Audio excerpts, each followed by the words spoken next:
I would like to now welcome Sally Naser, who is the Director of Conservation Restriction Stewardship for the Trustees of Reservations in Massachusetts. And she is a skilled camera trapper who collaborates with other camera trappers to capture a glimpse of, as she says, what goes bump in the night.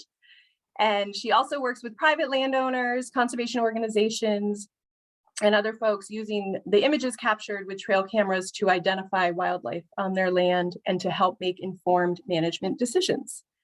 And so now I turn it over to you, Sally. All right, so you guys are all seeing my screen now? Okay, great. Welcome, everybody.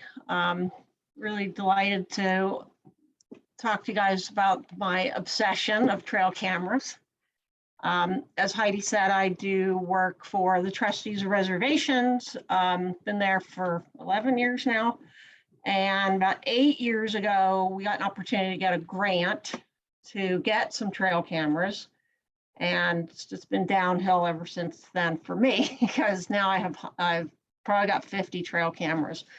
But it is a healthy addiction. So I'm going to start off with just a short video. It's a couple of minutes. I'll talk you guys through it, but this is a compilation of 2 years of cameras around a beaver pond in the Berkshires, not far from Columbia County.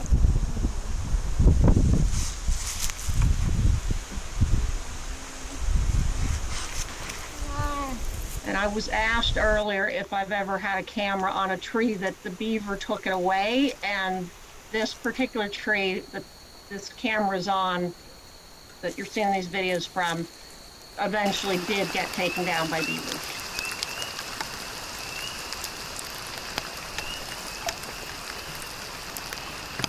So, if anybody has a beaver pond, or often a land trust will welcome people to put, with permission, put a trail cam on a land trust property. But beaver ponds, or any kind of wetland edges, but beaver ponds are a wonderful place to get just a wide variety of species.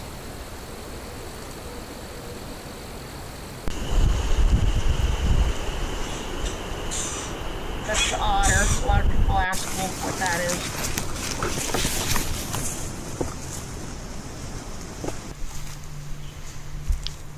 This little guy, I've gotten him a couple times. He seems to have some sort of skin condition, but he's healthy. If you look carefully on, well, now we went to a different camera angle, but we'll go back.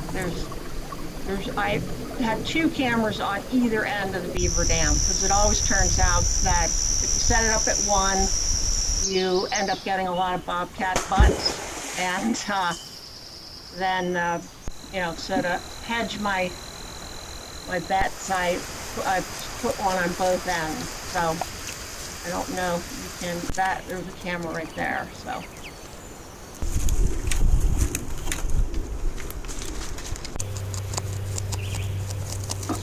there's our engineer, nature's engineer. So I'll show these to you too. People like these. I won't do all these, but I get an awful lot of videos like this. And the reason is that bears are incredibly curious about anything new in their environment.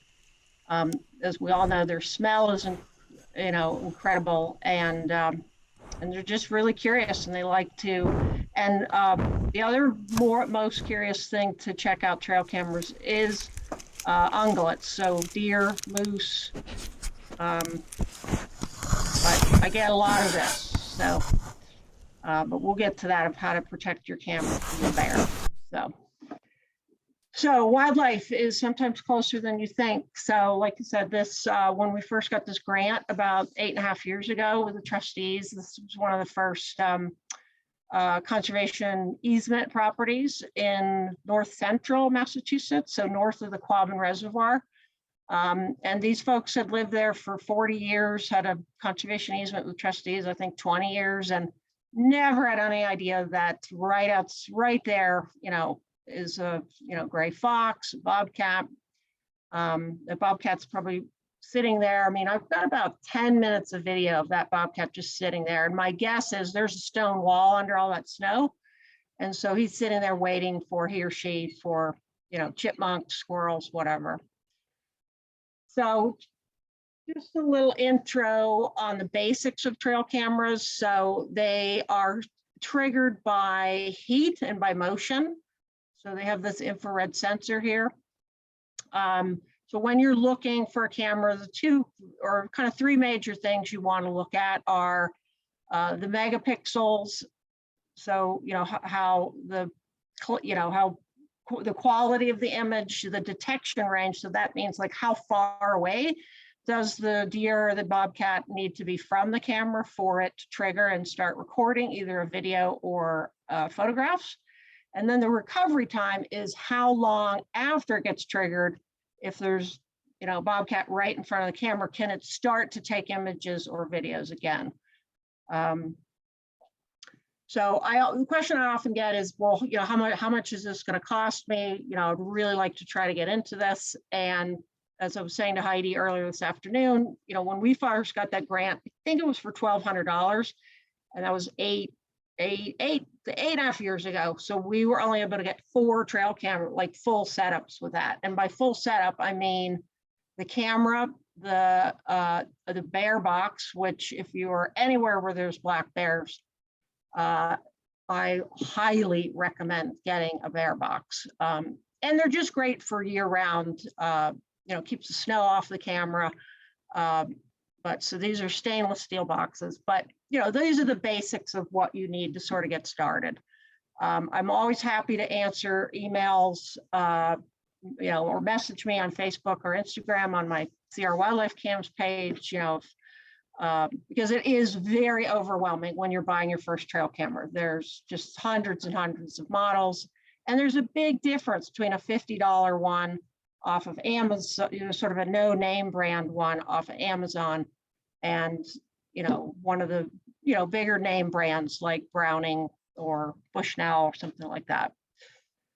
So people say, do I really need to get that bear box? And yes, you do, because if you have black bears, they can and they will. I mean, how they check out things is with their mouth and with their nose. And you know, I've often had them even try to bite my camera in the bear box. So there's a couple different types of cameras. I mean, your basics are infrared flash. So if I had that camera set up and you and I were looking at it and we triggered it in the night, we would see a red light.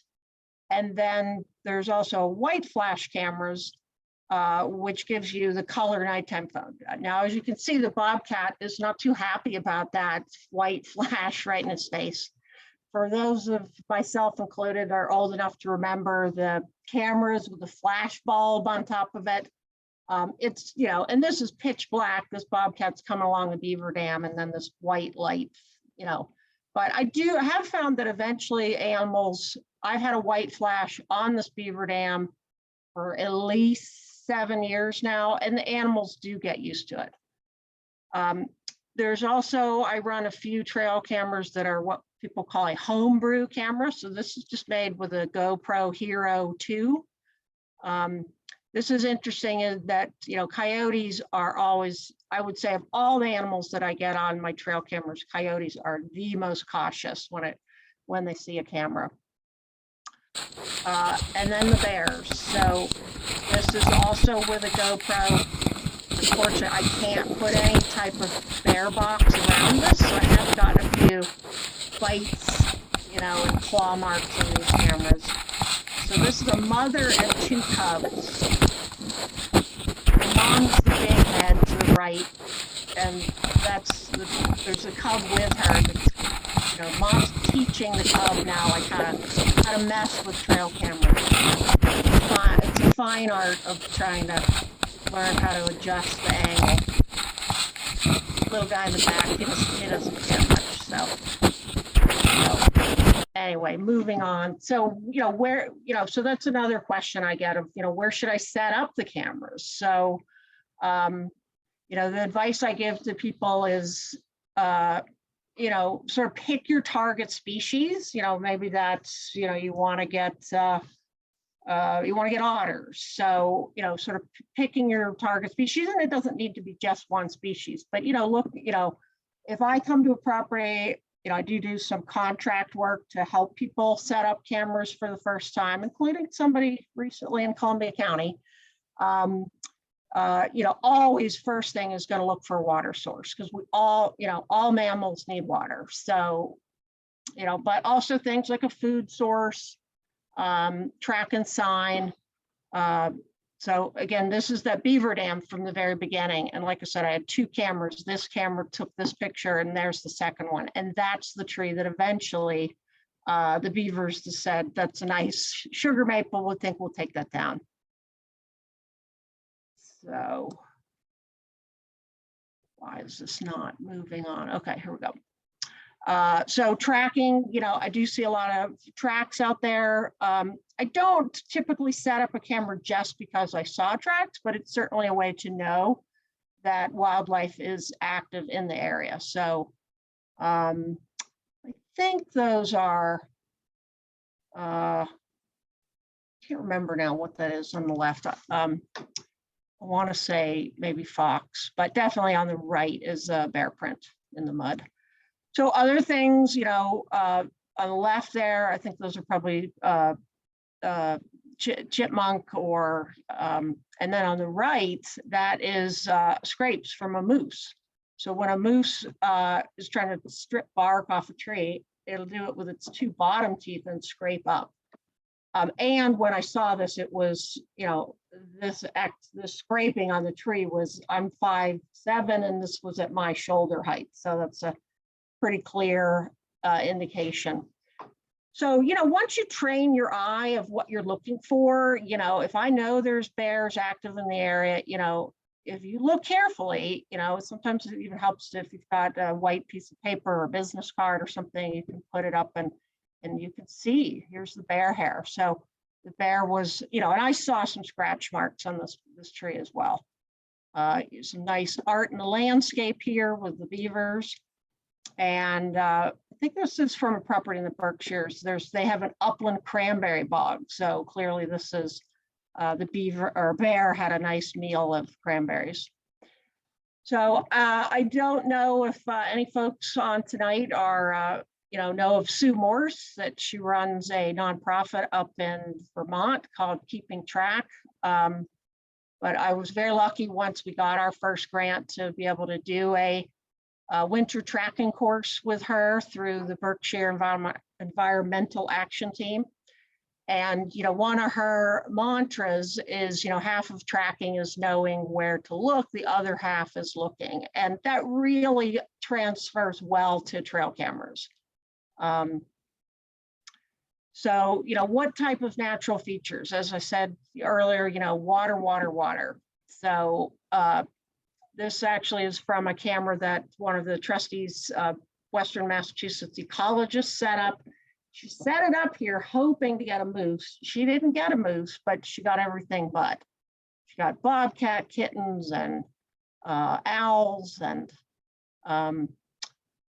so you never know. So this is a beaver, below a beaver dam is a wonderful place to get blue herons, because it's just like a, kind of like a sushi bar there for them of frogs and, other amphibians.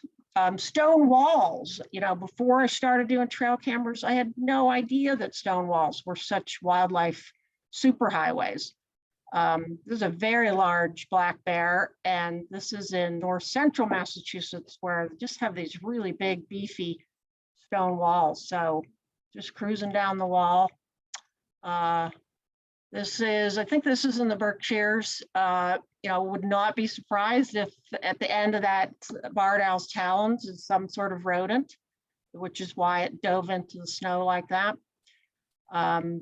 Bobcats love to, I don't know if anybody, sure some folks on this call, the Zoom tonight, have cats and know that they love to walk in places in our houses where we don't want them, like on the mantle and the top of the kitchen cabinets. And, the same goes with their wild cousins. You know, they like to walk up high on stuff.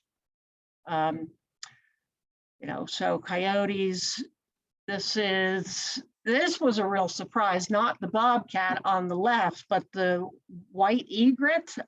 So, you know, there's a stream running below that log, but this was under a pretty thick canopy. There is a large beaver pond nearby to this, but certainly perfectly posing right in front of the camera.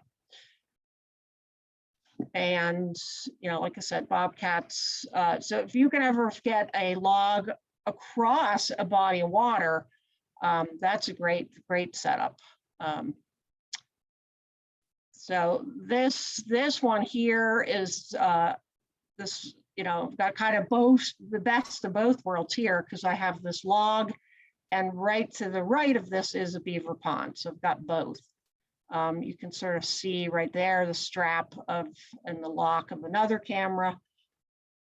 Because sure enough, if I just have it on this tree, you know, often the animal will come up from this side and miss the camera. So, and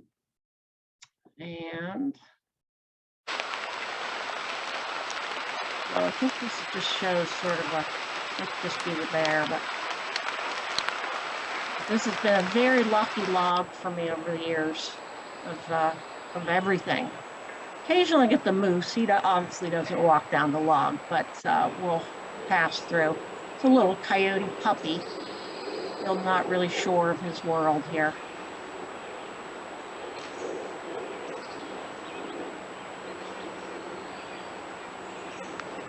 Something scared him. Back to mom.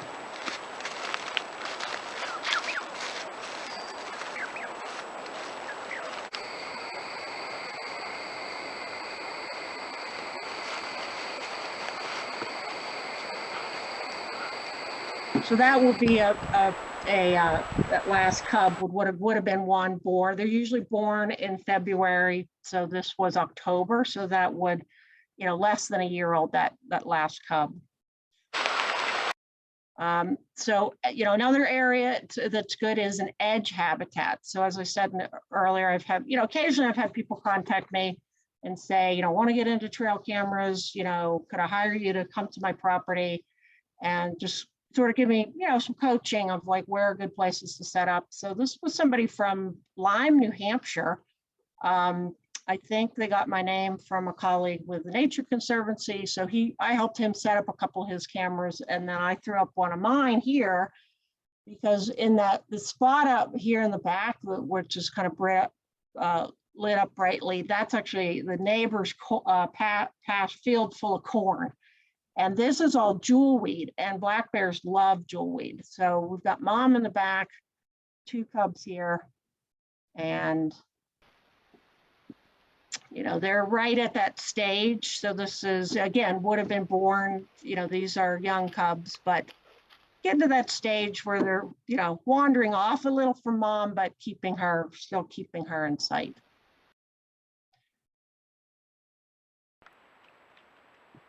This is a vernal pool. This is another one of my favorite spots on a conservation easement in Western Mass. But this vernal pool, you know, unless we're having a total drought, which we've had a couple since I started doing trail cams, will hold water year round. And I'm not exactly sure what that owl has there. I've looked at it and slowed it down, and I'm pretty sure it's a crayfish. Right there, I could see sort of the kind of antennae on a crayfish, but you know, it's a vernal pool. There's no inlet, there's no outlet. So how a crayfish got in there, I don't know. So that's the cool thing about trail cameras, is there's stuff that I see that, you know, kind of like Ben Killam, if any of you have ever read any of his books, that by watching the wildlife through the trail cams, I'm learning things that I may never read about in a book.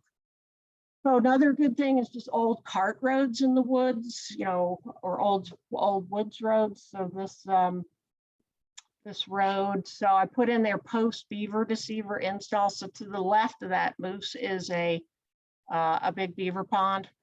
So we've got the moose, the coyote, bobcat, and the bear. And as you can see, they all looked at the camera. I mean, the moose knows it's there, coyote knows it's there, cat, he's seen it a few times, bear's looking right at the camera. And then here's our cat again. But this is before the beaver deceiver. So the beavers, just trying to expand their pond to get closer to this wood's edge to get, to take down more trees for food. Big yawn. So, this was a really cool first for me. I've never gotten a baby beaver with her mom and dad on the camera. So this is a brand new camera I tried last year. So it has a sort of a micro lens that you can put on to get it in focus right in front of the camera. Most times when you set a camera up, it's a question I get a lot, especially from people that do like DSLR trail cams is, how do I adjust the depth of field? There is no depth of field with a trail camera. That is preset at the factory. So, but like I said, there are a couple of brands that have this, they call it a micro lens that you can just screw it on and then have it be in focus about, between 1 and 2 feet away from the camera. So here's a whole family of otters at the edge of a beaver pond.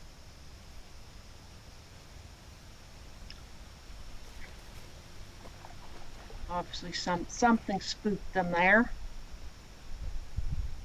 And a little scenting right there. So I set it up here not only because it's a good, double scent, triple scent, because if your target species is otters, it's very easy if you find a pond where they are or edge, a river or stream that they're in, to find what they call a otter latrine. That's why I set this camera up. There was otter scat everywhere. And you can tell otter scat because it's usually filled with fish scales. This was a great opportunity I got this past year or two years ago during the whole COVID lockdown. I had some folks contact me, say, do you ever just come to somebody's house and put up a trail cam? Because I think we have a whole family of foxes living underneath our barn. So they had bought the house in the fall, and then by next spring, out came three fox kids. And I think, this is an old barn. They've got an entire network of tunnels and a den underneath this old barn. What he's got in his mouth there is chicken feather. And checking out the camera. This is one of the GoPro videos.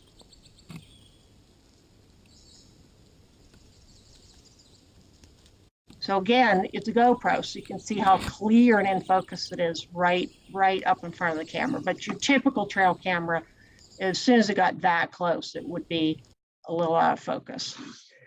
So this is a tree that I found, again, right as COVID was starting, that my colleague and I were monitoring conservation easement here. We looked up in this big, gigantic sugar maple. There's this, dead hollow in it.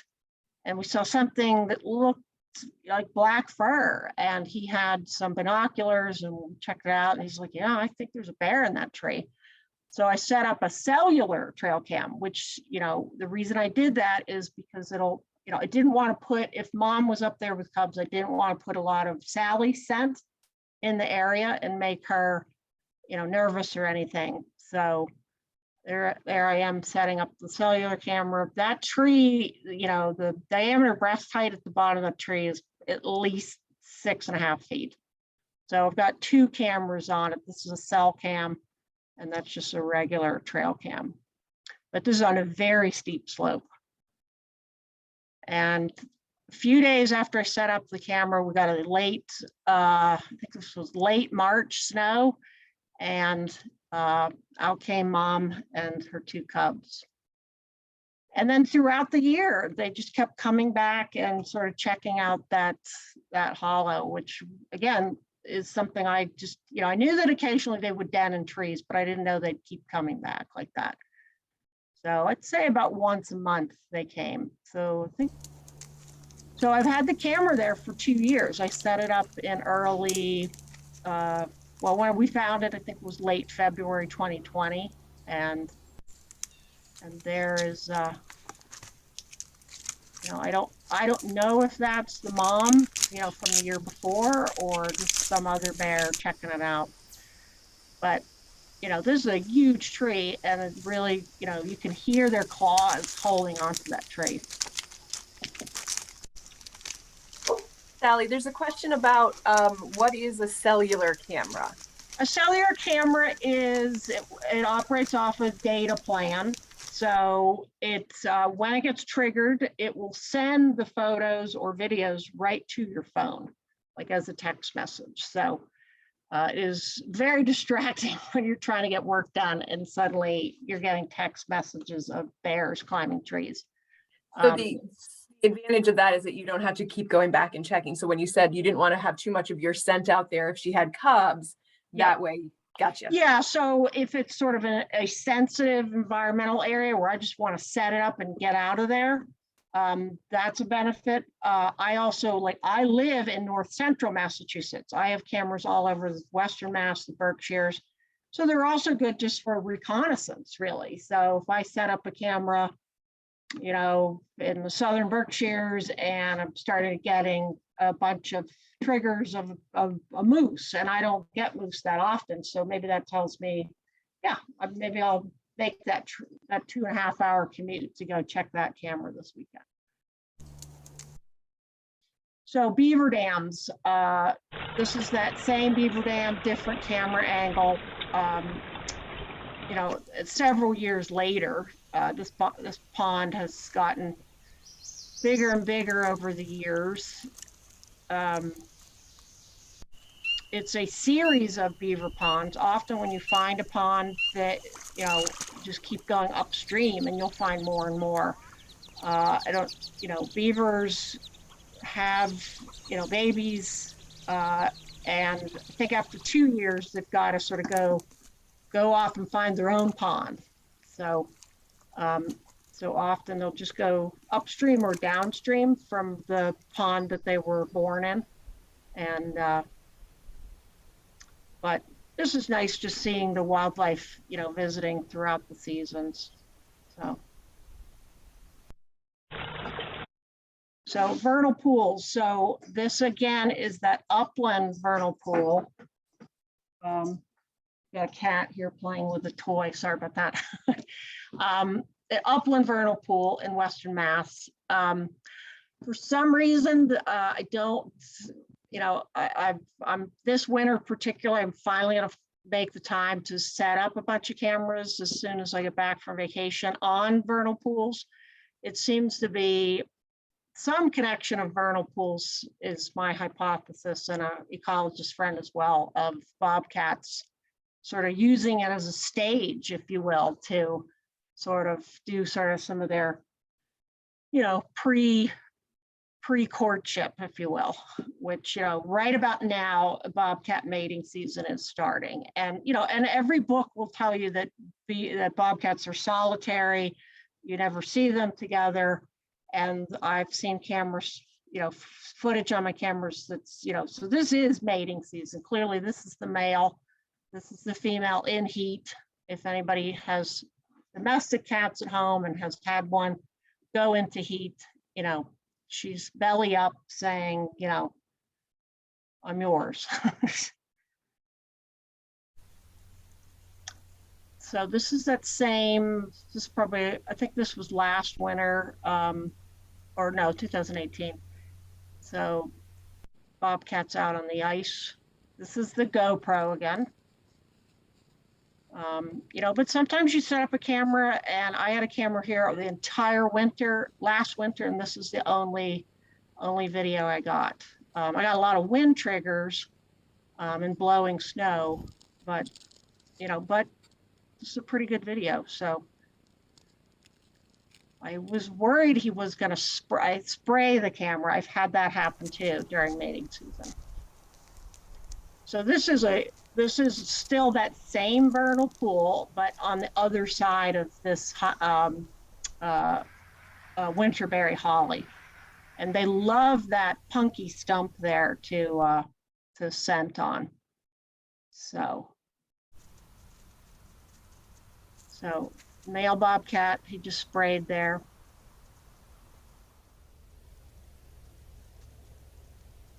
And she comes and sniffs. Actually, that's the boy again. This is the girl. So the scenting tells the, tells species a lot of, the pheromones in that tell a lot of, and it's all part of, whether she is going to be open to, mating with that Mr. Bobcat.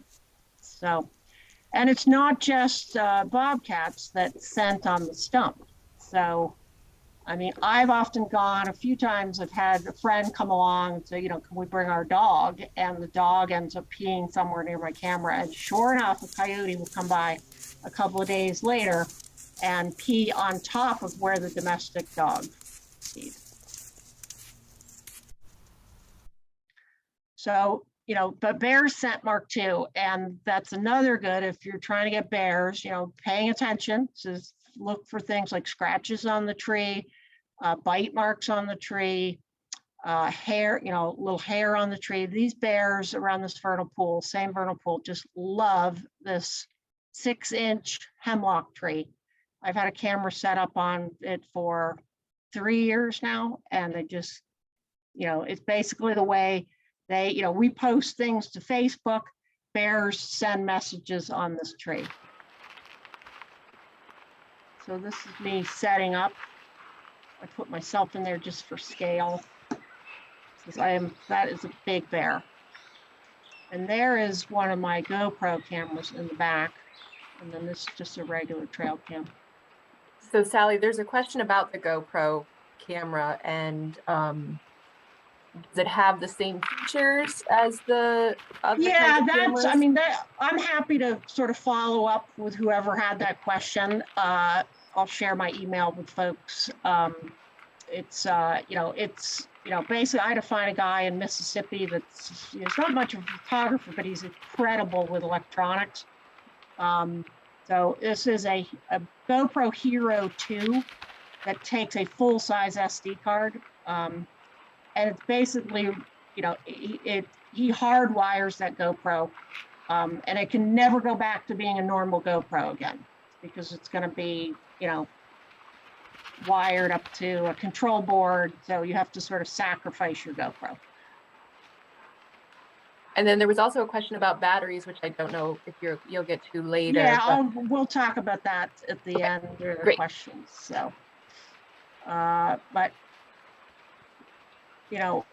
so what we're seeing here is scenting.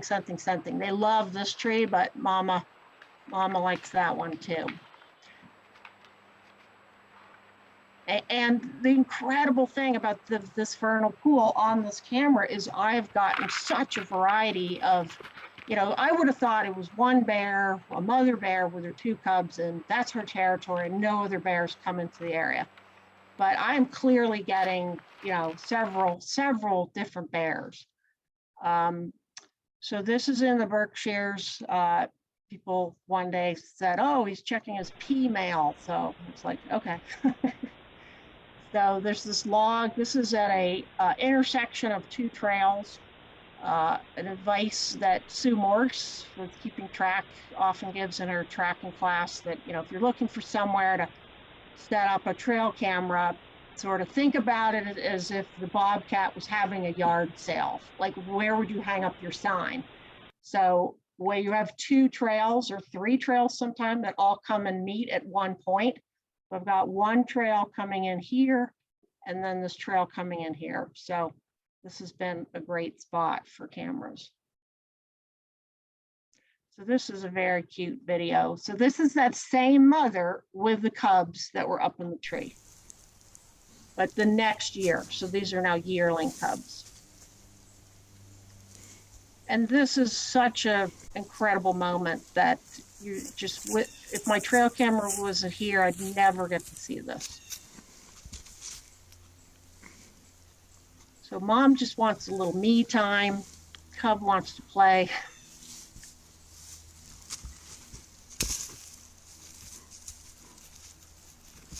But she's playing too.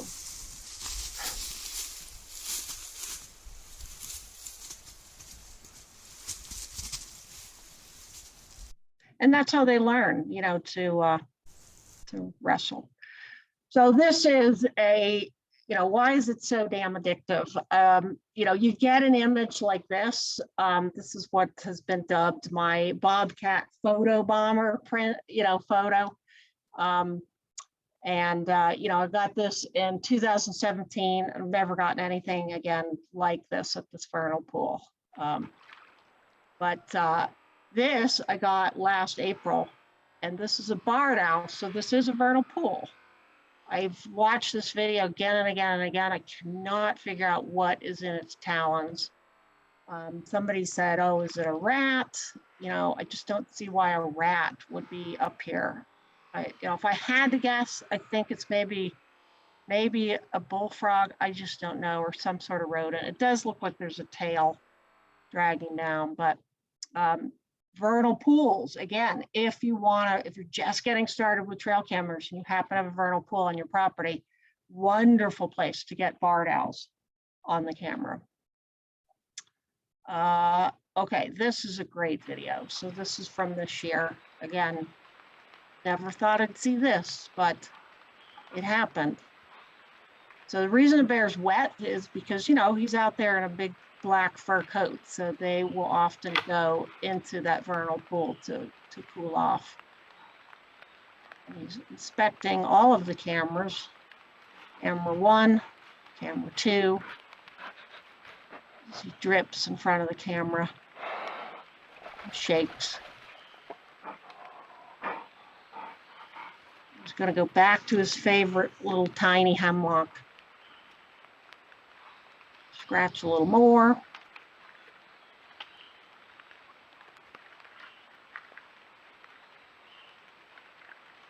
And people ask me, like, oh, is his back itchy?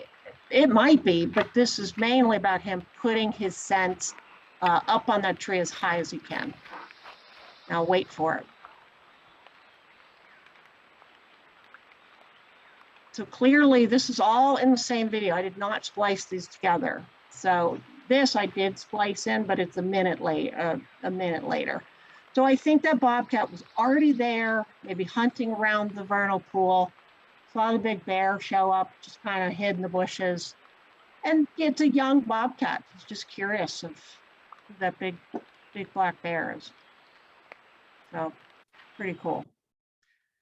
So, you know, people ask me all the time, oh, you know, you get so much good stuff, you know, does it just, you know, I get a lot of bad stuff too. And even despite my best laid plans sometimes. So this is a pond below that big beaver dam. And, you know, sometimes I'll set up a camera and then I get all this high grass growing in front of it, which will trigger it like crazy.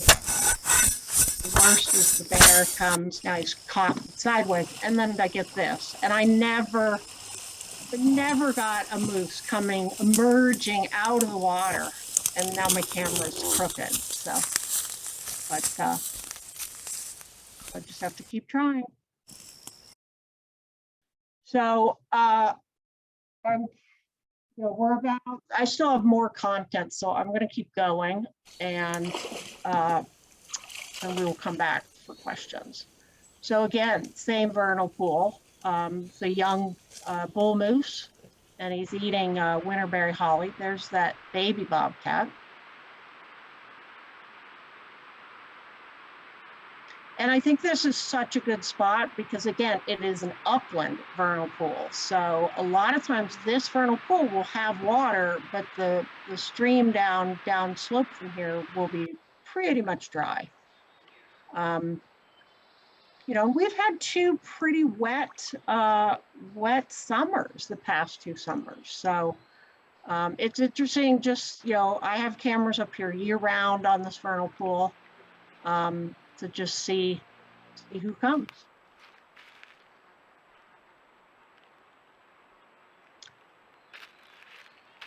I do feel bad for the deer at this time of year because they're getting so bombarded with the deer flies. So this black bear, he just wants to lay down in the water, but it's not deep enough for him, but he or she will make do. And I always know when I come to do trail cameras if the bear has been there recently because it's all churned up and muddy like that, like this. Now, I often get the question, have I ever seen the bear when I'm out doing trail cams? I have not. I mean, I certainly in my travels and hiking in the woods have seen bears, but I only see bears running away from me.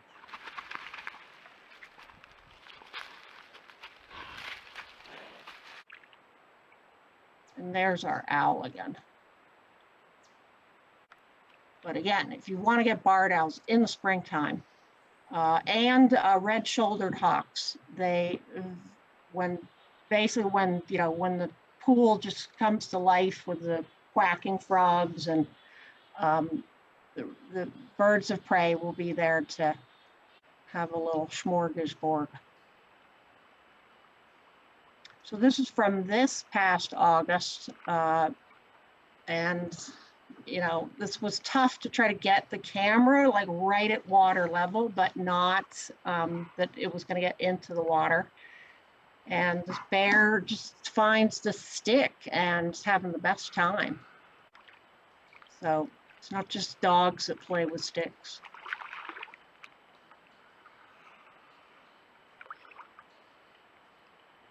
But at one point, I think his foot's going to come up in the air. I think it's just a stick stuck in the mud, and he likes it.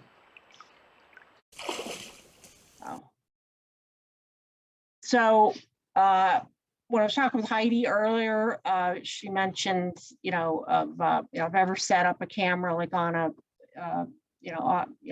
baiting. I don't ever bait, but occasionally an opportunity will present itself.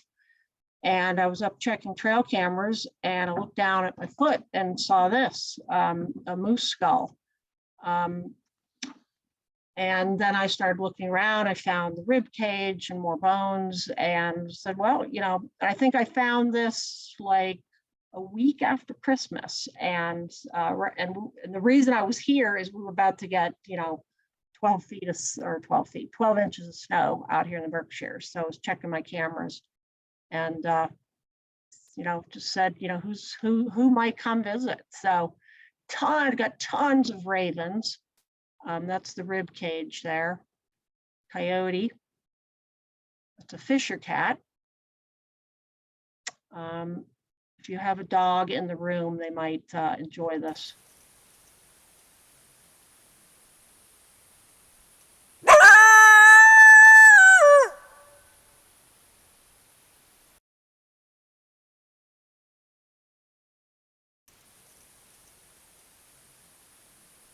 So, up on the bones, and there is the light from the second camera.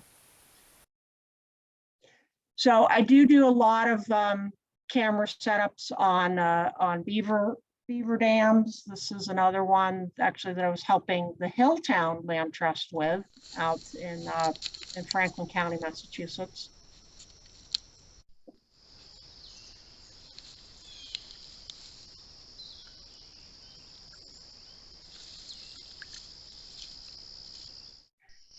So they really do just become these super highways. What I did learn, one of the best lessons I learned from Sue Morse is when you think about wildlife, you really need to, and especially if you're setting up trail cameras or just tracking, you want to think about energy conservation. And so if we go to this big pond, and we want to get to the other end, we're probably, going to walk around the entire perimeter of the pond. But all this wildlife, they can easily just walk across, and that saves energy for something else. So here's another, this is on a Mount Grace Land Conservation Trust property, again, helping them with some trail cameras. But this is a little, sort of a check dam. It's not the main beaver dam, but I saw I said, I bet that stuff's coming across there. I don't know if you're going to get to this, but there's a question about height placement. And I know you had said you'll have some resources to share, but yeah, so height placement, that's a great question. So, basically, most of my cameras, unless I'm trying to get a moose. So if I'm getting a moose, I'm going to set it up about, I'm 5'7", so about my shoulder height. But most times what I'm setting it up, I'd say, right below knee level. So about 18 to 20 inches off the ground. Now, again, if your target species is a short-tailed weasel or something, or something very short, then you might want to go a little bit lower. Now, of course, at this time of year, we get a lot of snow out in the Berkshires and Columbia County. So if you set it up very low, there's a chance it could be under the snow for, a week or two. So that has happened. So yeah, I threw this in. I just thought that was such a nice quote from Terry Irwin. But that's that beaver pond with the log crossing again in the near sort of North Quabbin area. So I do a calendar every year. Just have a few left, but if anybody is interested in one of my calendars, it's it helps me sort of offset the price of batteries and things like that. So on that note, to answer questions about batteries, I get the question, does it matter what batteries I use? And yes, it does. So I run on all of my cameras Energizer AA lithium batteries. I am starting to experiment with some rechargeable batteries. My issue is that I've got cameras spread out all over central and western Mass. Some, like I said, in the southern Berkshires, that's 5 hours of driving round trip for me to check the cameras. So, for right now, if I'm going to start experimenting with some rechargeables, I'll do those ones that are, within an hour of home until I sort of figure out how long they'll hold a charge. Lithiums are great because they will hold, a good set of lithiums will, depending on how much it's getting, if it's getting triggered like crazy by blowing branches and ferns and things like that, it'll burn through them. But if you've got a setup like this across the creek and the water's not too high to trigger it, could last the entire season. And we do get pretty cold winters here. It's, varies from winter to winter, but the lithium batteries are not affected by below freezing temperatures, whereas alkalines, if it stays below 20 degrees for a few days, that will quickly drain those alkaline batteries down. The one caution I will give you of lithium batteries is they are always going to show 100% until they don't, and then they'll just go from behind. Whereas an alkaline, most cameras now will have a little gauge to say, your batteries are at 75% or something like that. So, but yeah, I'm happy to take any questions from folks. Yeah, I've had a couple come in through the chat. There was a question about how many of the videos were using GoPro, and then what other kind of cameras you're using to capture their images. And I know you said you have a resource for that we'll share next week. Yeah, so basically the GoPros were the ones that I pointed out that had no info bar. So when you set up the camera, they're in the settings. You can say, I don't want the info bar, but I find it interesting. So you can sort of, start to see patterns of what time do the bears come. They always give you the temperature. Most cameras now will give you the moon phase.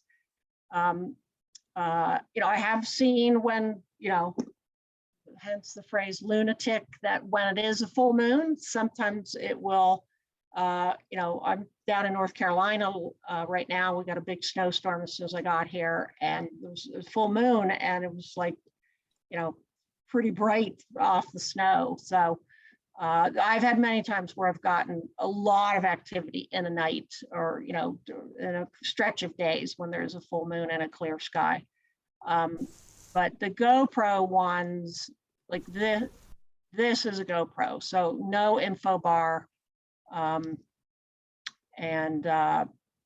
You know, so, you know, it's, you know, if you follow some of the trail cam pages, you know, like mine on Facebook or Instagram, you will see people use this phrase homebrew, and that's exactly what it means. So it's a homemade, you know, a camera, either a point and shoot digital camera, or GoPro that's been hacked to connect it to a control board and an infrared sensor to trigger it. But again, if you do that, you are giving up your camera or your GoPro forever to be part of this build. You can't go backwards. So, And do you but have, these GoPro Hero okay. 2s, you can get them on eBay for, you know, $30. So, because they're the older model, you said they take the regular size SD card. yeah, for some reason, I mean, what are we up to, like Hero 10 now? So this is a Hero 2. And do you have any solar charged camera setups? I don't. And the reason for that is, one reason is this guy. He's going to trash the solar panel. Another thing is, you know, I set them up on primarily private property that have a conservation easement on them. And the solar panel is just going to make it a lot more obvious that there's a camera. So, you know, and so I don't want people to find my cameras. I have had cameras stolen. It does happen, sadly. I just recently, just this past October, went out to check cameras. I had 4 cameras set up and 2 were stolen. The third one had the SD card taken out, and they left the 4th one alone. But it's a horrible feeling. And for me, it's not so much, I mean, yes, it is, I'm out, you know, $150 per camera, but it's also like, what was on that SD card? I can't stop thinking about, like, well, you know, did I finally get the moose and now the SD card's gone? And sadly, I mean, I have no problem with hunters, but it, you know, I think hunting is important thing to control population of especially things like white-tailed deer. But you know, I think a lot of times just the time of the year that, you know, it's, you know, sometimes hunters, I don't know why they want to steal it. I mean, I just, you know, I just don't understand. But it happens. And I guess in relation to that, you had mentioned the box to keep the bear from. Yes, so those bear boxes, I mean, they're, you know, AKA a security box. They're made out of heavy duty stainless steel. I'll go back to that. So here, there's my GoPro right there. So that's the GoPro strapped to a concrete block that got this. But bear box.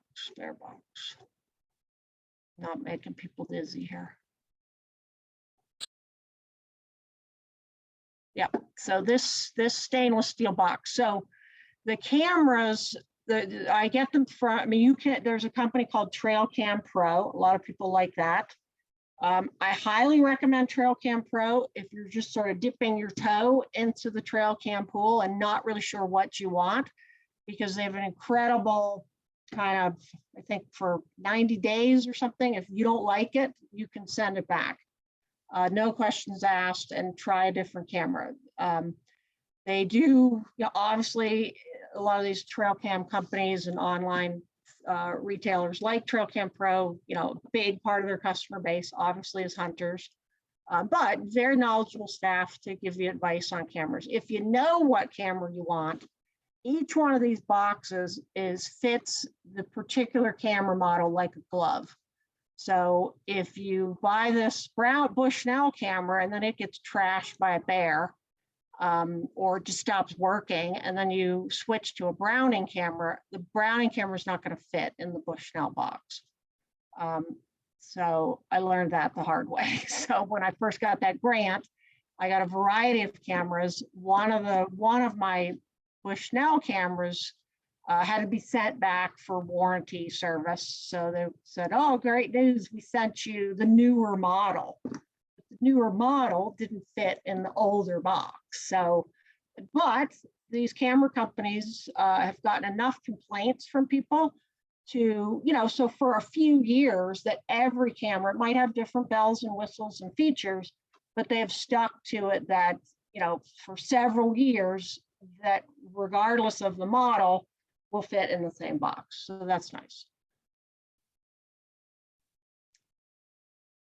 And the security box you can also get at the website. So the box goes in there, it kind of fits together. There's the back part where the camera goes in, and then the front part is the lid goes on, and it has these two little wings on the side, and those holes line up. And then your security cable, it's called a Python lock, because the head of the lock sort of looks like a snake. But that cable goes through, and once that cable goes through, you cannot open that box. So, hence that it's going to protect it from bears, and it's going to protect it from people walking off with it. I mean, obviously, if people want to steal a camera badly enough, they will. I once lost my key to the lock and went out with bolt cutters, and they weren't even like super big bolt cutters, but it went through it like butter. So, so I'm much more careful with my keys now. So there's a question about the cellular models, and do they require a data plan and monthly charges like a cell phone? Yes, they do require a data plan. So, I let people know that is a cost that you need to factor in. There are a lot of different cellular camera models out there. If anybody contacts me after this talk, like I said, I'm happy to help with questions, recommendation on a good sort of starter camera. And if you wanted to get a, but I've really only in the cell cams used this brand, Spartan,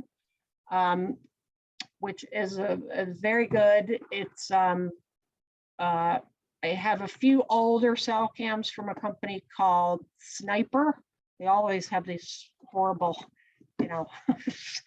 names like that. But the Sniper cameras are a 3G, and apparently come February 1st, 3G is going to be officially phased out. We'll see if that actually happens. But yeah, so they run off of 4G. Most of the cameras, like the Spartan cameras, they come with an AT&T version. They come with a Verizon version. So you can either buy the data directly from Spartan, which is what I do, or if you already have like unlimited data on your Verizon plan, you can add it to your Verizon plan or your AT&T plan. But what I tell people is if you've got a spot that you're thinking of, or Hunter wants to put a cell cam, like, someplace that you're trying to scout and think if that might be a good place to put his deer stand or something, sort of go out there with your, pay attention to your phone while you're out there. With a cell cam, you really need 3 to 4 bars for it to transmit. So if you're thinking about a cell cam, and for me, I mean, the reason I get all this great wildlife is I'm kind of off the grid. So there isn't, often isn't a lot of, but also like that beaver pond, I've not done a cell cam there, but last time I was there checking cameras, my phone was blowing up with text messages. So I don't know if a new cell tower got put up in the area, but clearly there wasn't cell service there, but now there is. So, and I used to work for the Appalachian Trail Conservancy, so I always had a Verizon phone for work. My coworker had, I think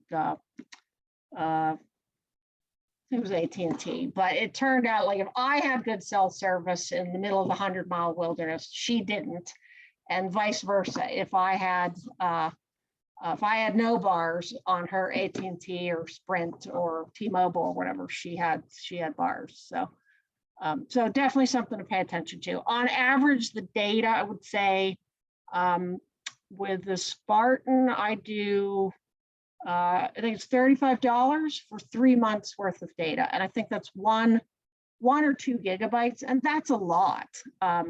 So every time it takes a photo, you can set it to sort of what quality of the image you want it to send you. So the higher resolution image or video, the more data it takes up. But I have never, with the 1 gigabyte in over 3 months, I've never run out of data. Again, I'm careful about where I set it up. I'm not going to set it up somewhere next to a wetland where I know all these ferns are going to come up and trigger it. So, but this fall, I mean, I make mistakes too. Like I set one up for a landowner on his conservation easement, I put it on a stone wall, and within a month, the batteries were dead because what did I get on the stone wall in the fall? Squirrels, squirrels, squirrels, chipmunk, squirrels, squirrel, squirrel, chipmunk, chipmunk. And that quickly killed batteries. And now I haven't been able to get back out there. So I'm paying data on a camera that's in the woods dead. So I got to try to get out there next week to recover that, put some fresh batteries in. So, that's another thing in terms of batteries. If you're just taking photos, that will not run the batteries down as quickly as if you're taking 30-second videos. I often get asked, what, typically in the menu of setting up the length of a video, normally your choices are 5 seconds, 10 seconds, then it might jump to 30 seconds, 60 seconds. And because I post a lot of my stuff on Facebook and Instagram, I'd rather get 3 20-second videos and then I can stitch those together. Because also, if I have it set up for 60 seconds and in the first 10 seconds, deer walks by or squirrel runs up the tree, now I have a 60-second video with 5 seconds of content. So just something to think about. The Browning camera here has a great option. I think it's definitely in all the newer models, but it's been on the models for a couple of years now. It's called Smart IR Video. What that means is if I set it up to take a 10-second video and a doe and her fawn come and are browsing in front of my camera. So when it gets to the 10 seconds, if it is still sensing motion and heat, the video will keep going. So that's a nice feature. The Reconyx cameras I have, they will do that as well. Keep rolling. Likewise, if you have it set for 20, I believe on the Brownings and the Reconyx, if you set it up for a 30-second video and there's after 10, nothing happens, it will stop. So that's nice. That's kind of saves on your batteries. Like I said, I'm happy to follow up individually with anybody. If I can give you a couple just of a good starter camera.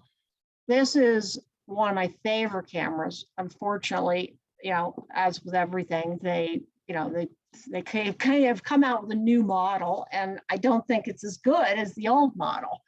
So for a long time, you could still get these on Amazon. So it's called the Browning. Again, here's your sniper-like name, the Browning Recon Advantage or Recon Force Advantage.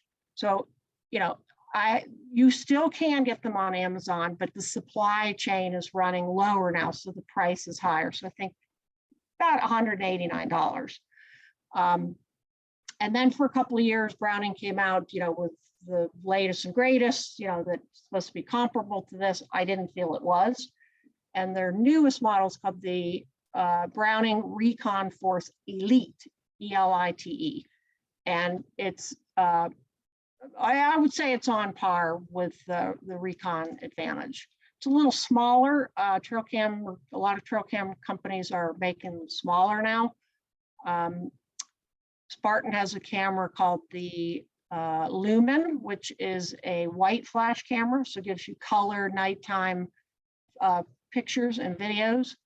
And it is very small, maybe about slightly bigger than a pack of cards, obviously thicker, but it takes a micro SD card. And I don't know about you, but my eyes aren't what they used to be, and I fly a drone sometimes for work, and I just seem to always misplace those little tiny cards. I mean, they're so tiny.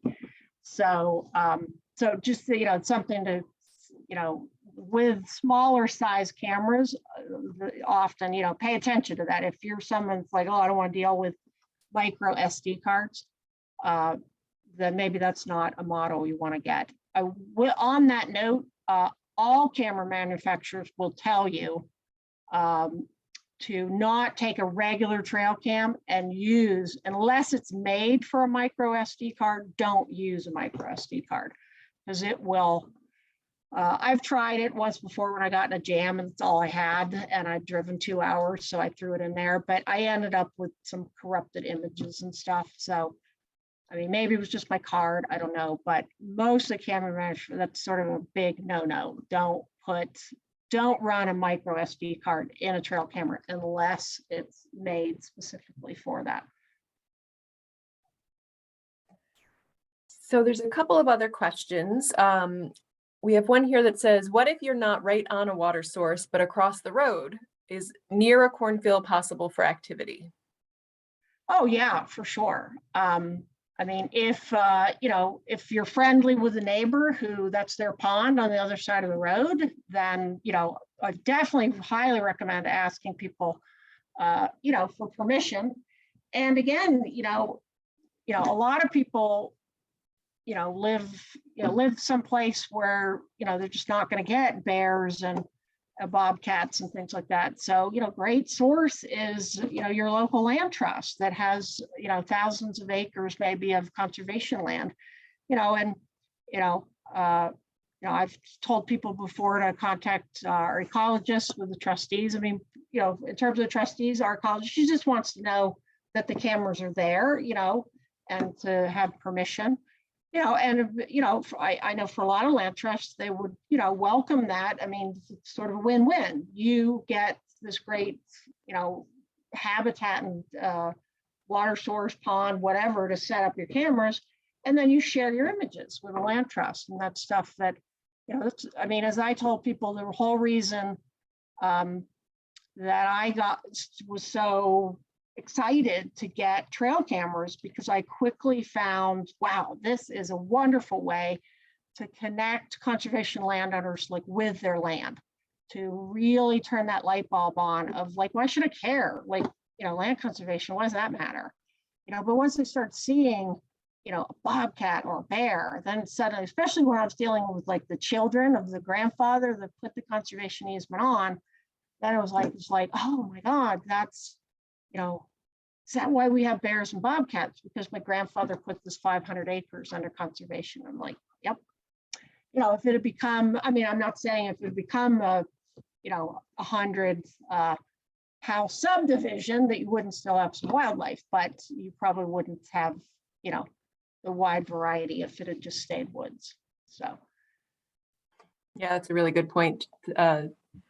Yeah, just making those connections, like you said, it's, some of these things you would have never seen this activity if you hadn't had those out there. So there is a question about legal prohibitions on setting up a camera that would have a view of someone else's property, or do you know of any restrictions related to that? I don't know about that specific question. I have heard from, I have people that follow my Facebook and Instagram from all over the country. And I know there are some states that will not let a hunter use a cellular camera. It's sort of an unfair advantage to the guy that doesn't have the cell camera. So some, I'm from Pennsylvania, so we have all of the state game lands that are set aside.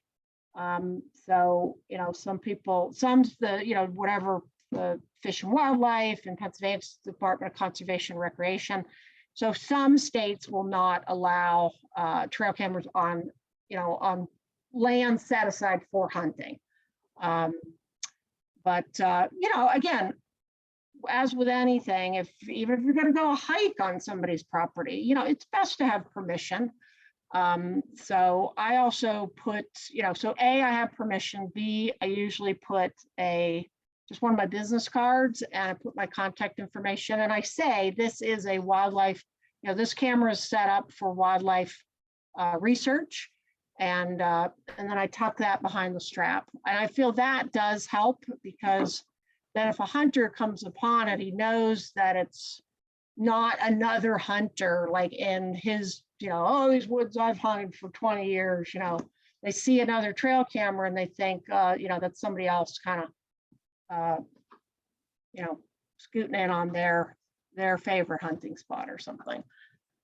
So, and then the jury's sort of out on that. I mean, some people, I've heard other, trail camera addicts say like, no, that's a bad idea to, say that it's for wildlife research. I mean, I just figure, I'll be honest, and that's what, I'm doing it to document what wildlife is there, and then share that information with the landowners. I mean, at the trustees, especially since COVID, we have, trustees have been around for 127 years, I think now. And we've been, the Trustees of Reservations and Mass Audubon are the two oldest land trusts in Massachusetts that have been taking conservation, we call them conservation restrictions, but a conservation easement since 1972. So this year, 2022, is 50 years of conservation restrictions for the trustees.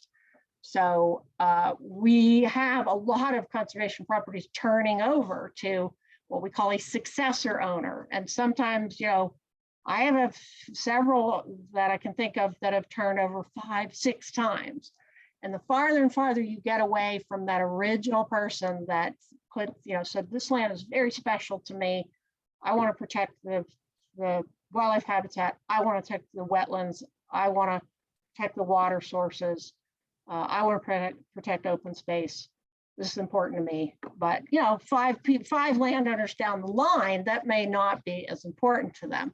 But I found that trail cam images are a wonderful way to kind of make a meaningful bond in that first year of ownership, where you get a successor person to come in. So now it doesn't work with everybody, but I've seen a lot of successor owners get very excited about buying land, and then suddenly, so like, wow, I didn't know, if that had been in the real estate brochure, I would have paid more for the property, Nice. We have a question here. If you've ever captured a picture of a mountain lion? Yes, I always get that question. I have not, but basically what I say is not yet.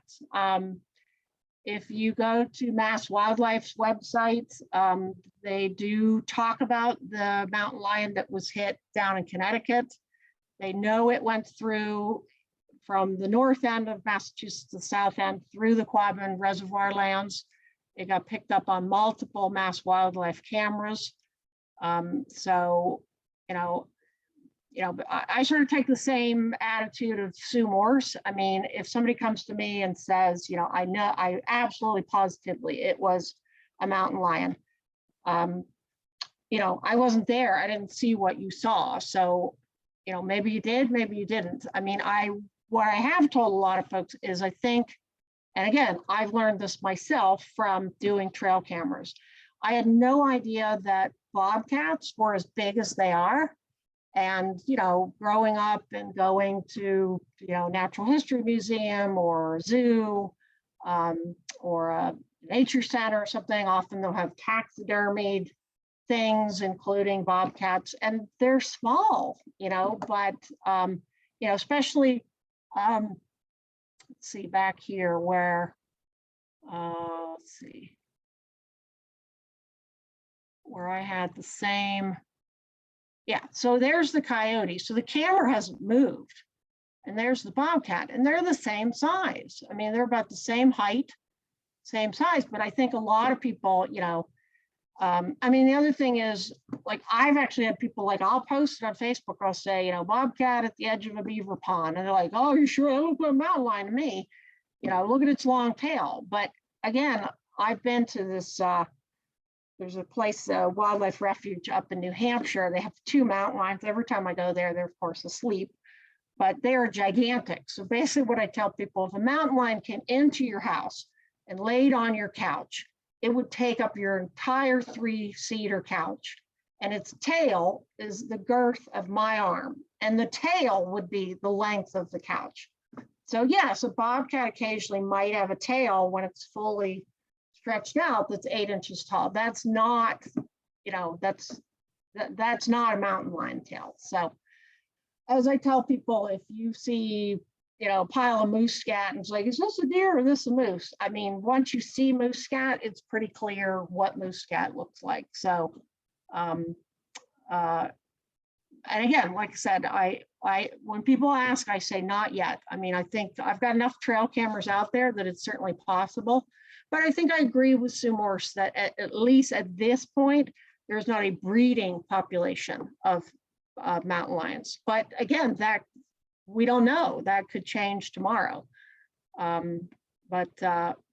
Again, not to disappoint folks, but if I do get a mountain lion, the last place you're going to see it is on social media, because it's just going to cause, I mean, I even get people see, bear video that the trustees post on their Facebook, and people say, oh, I better take my bear spray when I go out. I mean,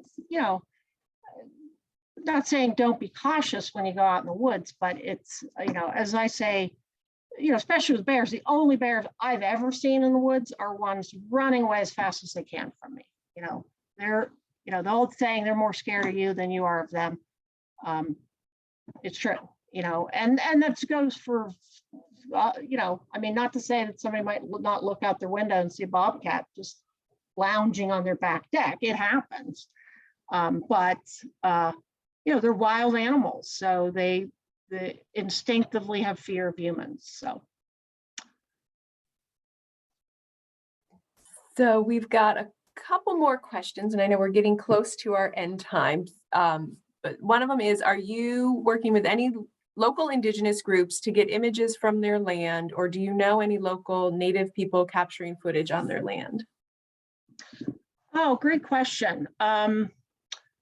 I don't specifically. We recently just had one of our older conservation easement properties sell back to the Indigenous people through a group called the Agrarian Trust, and they helped the Nipmuc tribe, which is in Massachusetts, to buy their ancestral land back. There were a few trail cameras that were set up on the property, and one of the women with the tribe, she like, those yours, I want those taken down, I don't want that, so, but I'm sure there are, actually that's not true. There is a group, I think I follow them on Facebook. It's some Western tribe, like out in Great Plains area. Yeah, I haven't seen their stuff in a while though, but yeah, it's on a reservation out in like Kansas or Nebraska or something, on a beaver pond, and they're getting a lot of great footage. So, but yeah, it's a great way to, for any landowner to really, not only see what wildlife's out there, but make better land management decisions too.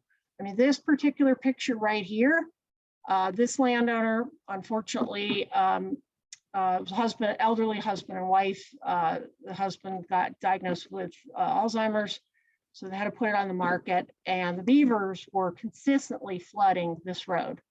And they just listed the property for sale. They found out the septic wasn't going to meet Title V, so that had to be replaced. So the last thing they were thinking is, oh, let's drop $2,000 on Beaver Solutions come and put a flow control device. But they were so happy about all the wildlife that they'd seen on my cameras for 4 years. They were just like, well, that's a no-brainer. We've got to do the beaver deceiver. So, that's in my counting Appalachian Trail Conservancy, 16 years of doing, land stewardship, that's definitely one of the brightest moments that my trail cam photography helped a landowner make a decision that was the right thing to do for wildlife. So that was great. That is really amazing. I don't know, you had a slide that had your email. Oh yeah. We can throw that back up in the last few minutes. I've gotten some comments about how much they folks are appreciating your presentation. And as I said, we will send out a link to the recording early next week. And Sally has a number of resources that she'll share that I will then share out with that email. And I do encourage everyone to follow her on Instagram or Facebook, whatever you use. I really enjoy all of the content that you put out. Yeah, I appreciate that. I mean, I know especially since COVID happened and we all were on lockdown, I cannot tell you how many wonderful, just humbling messages I've gotten from people. I remember when COVID first hit, there was an ER nurse from New York, and she said, this is the bright spot of my day of coming home and just unplugging from everything that's going on to just see wildlife doing what they do in their natural habitat. So, I think nature definitely can be very regenerative. I think any opportunity, whether it's a bird feeder or trail camera, just to see nature, doing its thing is very inspiring. All right.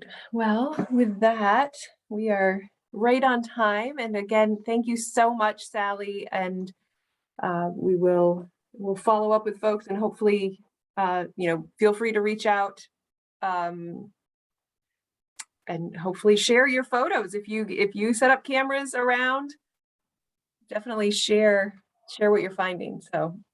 Yeah, and any folks, that, I'm one of those people, it's like when somebody says, do you have any questions? I'm like, not right now, but, then 5 minutes later, it's like, oh, I should ask Sally this. So feel free to message me either through Facebook or Instagram, and that's my website too, which has a contact me button where you can just type your question and I will try to get back to you.